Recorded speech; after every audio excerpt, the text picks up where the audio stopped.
Nós começamos a discutir sobre o assunto de segurança cibernética e, particularmente, sobre a fragilidade da segurança cibernética no agronegócio. Bom, o primeiro passo é tomar alguns cuidados básicos, né, em relação aos seus dados, né, onde eles ficam armazenados, de que forma eles ficam armazenados, quem é o provedor de serviço. Olá pessoal, esse é mais um Fala Carlão. Você já sabe, eu tô até rouco de tanto falar. O Fala Carlão é sempre na prateleira de cima do agronegócio brasileiro. O Fala Carlão está no centro-oeste do Brasil, estamos no Distrito Federal. Brasília, eu venho em busca de boas notícias no Congresso Nacional, enfim, e descobri hoje, por exemplo, que tem muito mais agronegócio aqui no Distrito Federal do que política. Então, eu estou muito feliz. E para concluir a minha jornada aqui nesta viagem, o Marcos Peixoto, que está aqui do meu lado, vocês já viram o Marcos aqui no Fala Carlão em outras oportunidades, ele me falou de um negócio chamado Observatório da Segurança Cibernética no Agronegócio.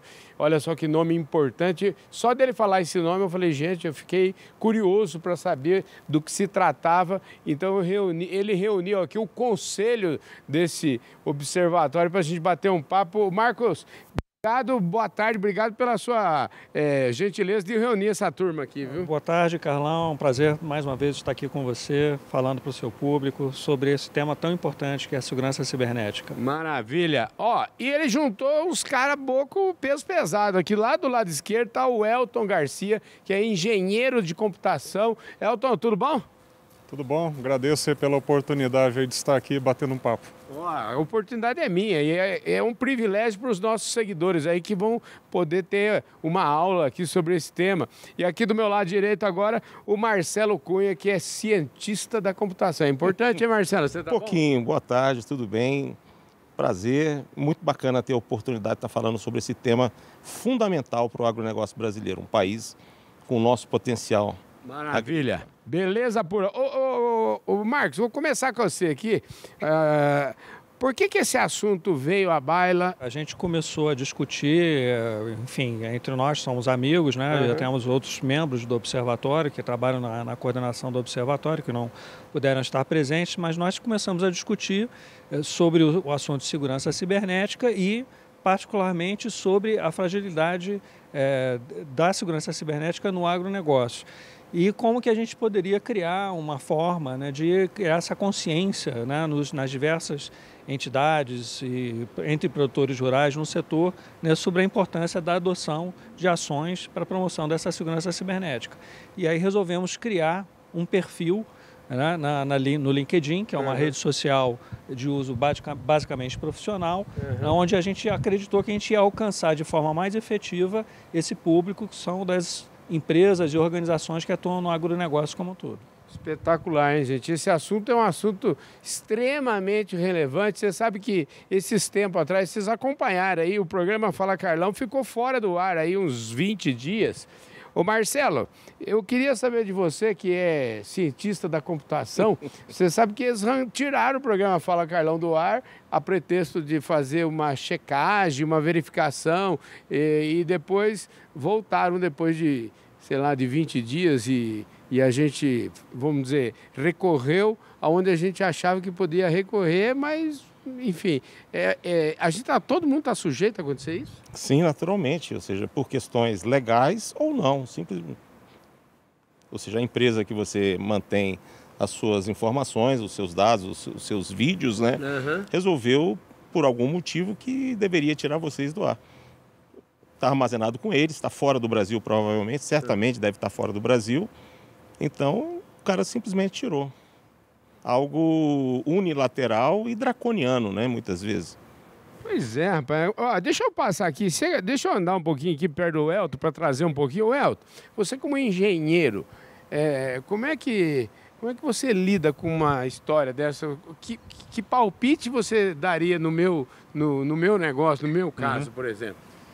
Bom, o primeiro passo é tomar alguns cuidados básicos, né, em relação aos seus dados, né, onde eles ficam armazenados, de que forma eles ficam armazenados, quem é o provedor de serviço, conhecer muito bem os termos de uso que são oferecidos, né, normalmente mediante adesão, e saber muito bem qual é a regra do jogo.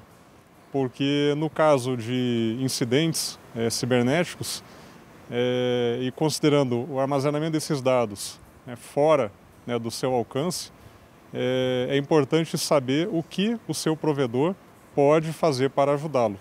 Quer dizer que a gente tá meio que... Esse assunto, para mim, é um assunto árido. Porque eu falo assim, não, vem... Geralmente você fala, custa tanto, você tem que pagar e tchau. E não tem muito... Não existe muita negociação, assim. Não tem olho no olho nessa história, né? Na verdade, esse tipo de serviço é oferecido mediante adesão. Então, normalmente existe disponibilizado, né, pelo prestador termos do tipo política de uso aceitável, ou privacy policies, né, políticas de privacidade. E nesse sentido é muito importante saber o que existe lá disponibilizado pelo prestador, para saber muito bem qual é a regra do jogo. Pois é, agora é a regra do jogo. Ó, vou andar aqui de novo aqui, ó. Ô Marcelo, deixa eu te falar, esse negócio de quando a gente faz um contrato entre duas empresas, ou entre uma empresa e um profissional, ou entre dois profissionais, geralmente a gente pode discutir os parágrafos, enfim, os termos do contrato. Nesse caso, como ele falou, adesão significa que eu não discuto termo nenhum. Nenhum, você aceita ou não. Bem-vindo ao século XXI. Pois é, eu queria que você me falasse um pouco mais desse assunto. Que século é esse? Em que mundo estamos entrando? Ou já entramos? Na verdade, nós já entramos. Hoje em dia, a gente está vivendo a era da informação, tá certo? Ou seja, todas as relações vão estar baseadas em serviços providos por redes computacionais, mundo afora, né? Então, essa é a era que nós estamos entrando. E o agricultor tem que ter muito cuidado, porque a questão da propriedade do dado, seja da propriedade dele, da propriedade rural dele, seja da agroempresa que ele tem, seja dos funcionários que ele tem dentro, vão estar armazenadas num provedor normalmente estrangeiro, tá certo? E o que pode ser feito com isso tem que estar muito claro.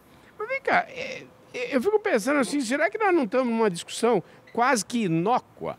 Porque é o seguinte, se fica fora do Brasil, se eu não consigo discutir o termo da adesão, o que eu posso fazer? O que o produtor pode fazer? Zelar pelo bom armazenamento dos seus dados e pelo bom uso disso. Mas, de novo, agora eu quero insistir nesse assunto, porque assim, se o troço é por adesão, e eu não tenho, eu vou zelar como? Me desenha isso aí. Você ter uma clara noção, mais do que noção, conhecer claramente o seu contrato com o seu provedor de informações, como esse dado vai ser utilizado, onde ele vai ser armazenado. Por exemplo, o governo federal está soltando uma série de normas legais, infralegais, a respeito da questão do armazenamento de serviços do serviço público em nuvem. Uma das cláusulas é que o provedor deve ter site no Brasil, provedor desse serviço. Então, esse tipo de detalhe, que não é tão detalhe assim, é fundamental. Fundamental para que você não fique completamente na mão do seu fornecedor. Então, você, enquanto um produtor rural, que tem drones colhendo dados da sua propriedade, que tem tratores que estão fazendo trabalhos na sua propriedade, que tem os dados, onde é que ele vai armazenar isso? Na nuvem? Em qual nuvem? Nuvem de quem? Quem tem direito a acessar? Quais são os, digamos, deveres que esse provedor tem de ter para zelar pelos seus dados, que são de sua propriedade? Se acontece um ataque cibernético, por exemplo, os dados, uma cooperativa, por exemplo, tem dados armazenados em nuvem, uma nuvem proprietária do fornecedor de tratores, enfim, de equipamentos que tem tecnologia da informação embarcada. Esses dados são roubados dados, por exemplo, dos cooperados. Além de ter o problema da produção da cooperativa, ou seja, do negócio dela, ele vai ter problema com a Autoridade Nacional de Proteção de Dados. Por quê? Aconteceu nesse meio do caminho a exfiltração de dados não autorizada por ele, mas ele é o responsável, junto à Autoridade Nacional de Dados, Você era solidário com aquela informação. Exatamente, exatamente. Você ainda pode, os dirigentes podem ser acusados de... Certamente vão ser responsabilizados, vão ter uma multa. É um problema sério. Agora, esse negócio é o seguinte, é tão sério e precisava ter mais debate sobre esse tema, né? Eu acho que vocês têm uma iniciativa aí que vocês vão fazer que vai nessa linha, né, Marcos? Além das postagens semanais que a gente faz reportando os casos de ataques cibernéticos que ocorrem no mundo e reportando também as ações que outros países estão adotando, as estruturas institucionais, a legislação que eles estão implementando para lidar com esse tipo de problema que é mundial, não é só não é só do agronegócio, não é de só todos. Do Brasil e nem só do agro. E nem só do agro, mas com a crescente digitalização do agronegócio, da agropecuária de uma forma geral, ou seja, com a quantidade de tecnologia de informação embarcada nos equipamentos e nos processos, isso torna cada vez mais vulnerável o agronegócio a ataques cibernéticos. Quando eu falo do agronegócio, estou falando de todas as empresas, não só os produtores rurais, né? Então, o nosso objetivo é, além dessas postagens semanais, agora no mês de outubro, o Marcelo depois vai falar um pouco mais sobre isso, é o mês que os Estados Unidos destinou para promover a consciência sobre segurança cibernética. Então, no final de outubro, dia 29 de outubro, a gente está planejando um primeiro webinar do Observatório da Segurança Cibernética no Agronegócio para tratar desse tema. O Helder, ele estava falando, Elton, ele estava falando dos ataques. A gente tem exemplos assim de empresas que já sofreram com isso? Você podia trazer à luz para a gente? Inúmeros casos, e a tendência é de crescimento. Houve um caso muito emblemático ocorreu em 2021, envolvendo a JBS, né? No setor aí de carnes, e gerou muita repercussão interna. O caso veio à tona, né? Veio à mídia, né? Veio a público, e houve um prejuízo enorme na operação da empresa, e isso acaba repercutindo também em outros ataques em outras empresas aí do setor de agronegócio, e os casos aí eles são periódicos e bem frequentes, mais frequentes do que a gente imagina. Agora, a gente estava aqui no bastidor falando, isso é equivalente, assim, se tivesse que comparar, isso é um crime. Agora, a gente comparando com um crime, assim, eu fico imaginando um crime de quando você é retirado do convívio da sua família, você é sequestrado.